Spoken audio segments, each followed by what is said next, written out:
महोदय, मुझे social media handle पर एक बात बहुत अच्छी लगी। एक सज्जन ने इस बात को कहा और उसने जो लोग महाकुंभ का विरोध कर रहे थे उनके बारे में उसने बहुत सटीक टिप्पणी की। उन्होंने कहा कि पिछले 1.5 महीने में आप वामपंथियों, समाजवादियों की बाल खगाल लीजिए, महाकुंभ को लेकर के विश्व भ्रमण के अलावा कुछ नहीं दिखेगा। गंदगी, अव्यवस्था, पर्यटकों की परेशानी के अलावा इनकी बजबजाती वाल पर दूसरी कुछ भी नहीं मिलेगा। लेकिन इन सब से इतर धरातल पर इनकी बजबजाती विचारधारा का कोई असर नहीं है।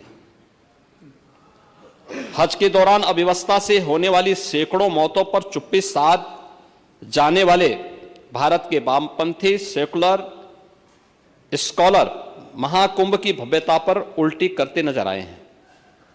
हर बार इनकी कोशिश महाकुंभ को बदनाम करने और फेल करने की रही, लेकिन ऐसे तमाम लोगों की मंशा को दरकिनार करते हुए करोड़ों लोगों ने आस्था की डुबकी लगा करके इनके जले पर नमक छिड़कने का ही काम किया है। उन्होंने आगे लिखा है कि महाकुंभ के दौरान दुखद हादसा हुआ, इसके बाद भी आस्था और विश्वास तमाम परेशानियों पर भारी पड़ी। तीर्थयात्री समस्त परेशानियों और मुश्किलों का पहाड़ चढ़कर भी प्रयागराज महाकुंभ पहुंचे, वहां से स्नान कर खुशी खुशी वापस लौटे।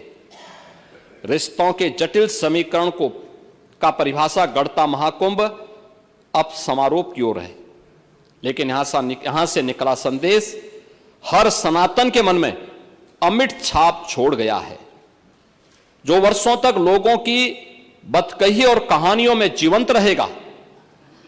हर तरफ अपनी मां और बुजुर्गों को महाकुंभ में अनाथ छोड़ देने वाले बेटे रहे हों, तो दूसरी तरफ अपनी सास को पीठ पर उठाकर कुंभ स्नान कराने वाली बहू भी रही है। लेकिन सनातन विरोधियों को नजर केवल गंदगी पर पड़ी। मैं अध्यक्ष महोदय वह चित्र लेके आया हूं। ये देखिए, एक बहू है, अपनी सास को पीठ पर लाद करके जा रही है महाकुंभ स्नान करने के लिए।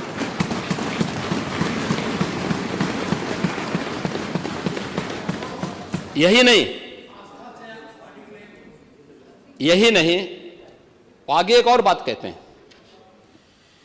किसी ने सच कहा कि महाकुंभ में जिसने जो तलाशा उसको वह मिला। गिद्धों को केवल लाश मिली, सूअरों को गंदगी मिली, संवेदनशील लोगों को रिश्तों की खूबसूरत तस्वीर मिली, आस्थावानों को पुण्य मिला, सज्जनों को सज्जनता मिली, गरीबों को रोजगार मिला, अमीरों को धंधा मिला, श्रद्धालुओं को साफ सुथरी व्यवस्था मिली, पर्यटकों को अव्यवस्था मिली, सद्भावना वाले लोगों को जाति रहित व्यवस्था मिली, भक्तों को भगवान मिले।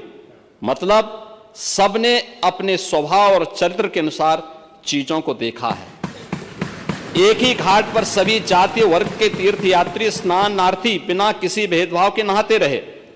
सनातन की सुंदरता आखिर समाजवादी और वामपंथियों को कैसे नजर आएगी?